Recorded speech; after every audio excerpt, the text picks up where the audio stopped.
Fala aí pessoal, sou Jorge Nicola, bem-vindos a mais um vídeo do canal. Sempre bom ter vocês por aqui, sem perder tempo, pedir para deixar like, se inscrever no canal e ativar as notificações. Já o Cruzeiro recusou proposta do Borussia Dortmund, mais uma. O time alemão quer muito contar com o Kalman Prates, lateral esquerdo e também zagueiro de só 17 anos de idade.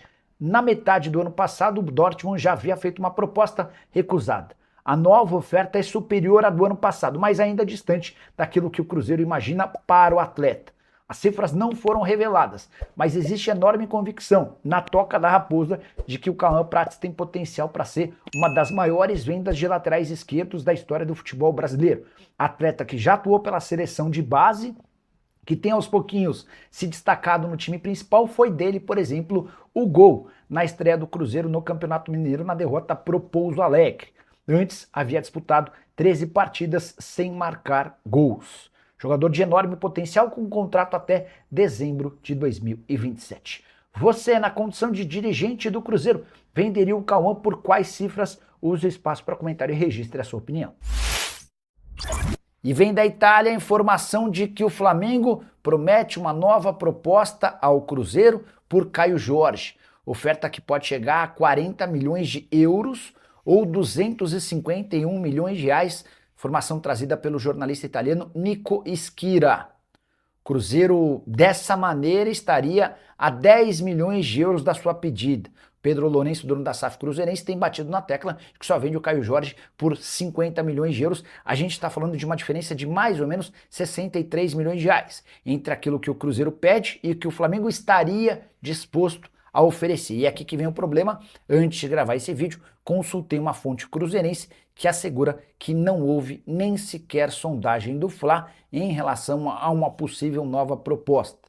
O Flamengo também nega que tenha ou esteja disposto a pagar esses 40 milhões de euros. Caio Jorge, que acaba de ter seu contrato prorrogado até 2030 com um belo reajuste salarial. Com a primeira análise de Ale Oliveira, vitória do Cruzeiro, Ale. E dois tempos muito distintos, né? Primeiro tempo, o Cruzeiro deitando e rolando, Tombense pouco passou do meio. O Cruzeiro fez 2-0, mas poderia ter feito até mais, mas com muita facilidade, com muita tranquilidade, com muita naturalidade. No segundo tempo, o Tombense veio com uma postura mais agressiva, marcando forte, já na saída de bola do Cruzeiro. Colocou atacantes, fez o gol numa bola desviada, né? A bola em que o Pedro Oliveira, o camisa 10 do Tombense, acaba fazendo a cobrança, mas a bola desvia no João Marcelo e acaba matando o goleiro Otávio.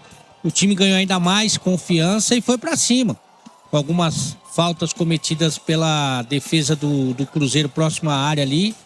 O Tombense foi criando ali algumas oportunidades, incomodando mesmo.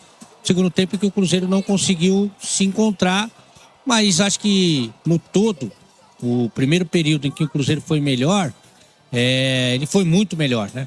No segundo tempo, também foi ligeiramente superior. Então acho que no todo o placar faz justiça com aquilo que a gente viu no jogo, viu, Cirilo? Queria falar mais do Cruzeiro, o Ale, e dessa vitória, e nesse recorte de 2 rodadas, 3 gols de atletas da base do Cruzeiro, né, Ale?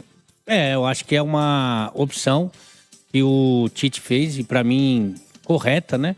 De colocar os meninos da base e ir mesclando com alguns jogadores que precisam de mais ritmo, né? É o caso, por exemplo, do João Marcelo, que teve uma lesão muito grave e aí no ano passado teve dificuldade para retomar e agora já está se sentindo mais à vontade. É o caso, por exemplo, do Jonathan Jesus, até porque é um cara que teve proposta do futebol da Rússia, né, do Zenit, e o Tite queria observá-lo em situação real de jogo, né? Então é o caso, por exemplo, do Japa, o Arroio, que chegou na janela do meio do ano e que teve ali a sua minutagem, teve a sua importância já com a camisa do Cruzeiro, mas principalmente olhar essa garotada até para saber quem pode ficar no elenco, quem pode ser mais utilizado. Então, acho que é como se fosse um vestibular mesmo para muita gente. Claro que você já percebe, pelo menos no primeiro tempo de hoje, uma evolução coletiva, mas existe a avaliação individual pro Tite ir tirando as suas conclusões, porque uma coisa, o Cirilo, é o treinamento e outra coisa é o jogo. Tem gente que no treinamento arrebenta e que no jogo fica tímido, não consegue ter o mesmo desempenho. Então, acho muito importante que ele observe essa garotada, principalmente essa garotada, tire as suas conclusões e, enquanto isso, o time profissional, o time principal, né, o time titular, a base titular, vai ganhando condicionamento físico, ganhando condicionamento técnico, ele vai passando as informações táticas, ele vai montando o desenho que ele deseja para essa equipe, pelo menos no primeiro momento, e também vai jogar, né? E também vai ter as suas oportunidades de ir ganhando entrosamento, ritmo de jogo mesmo.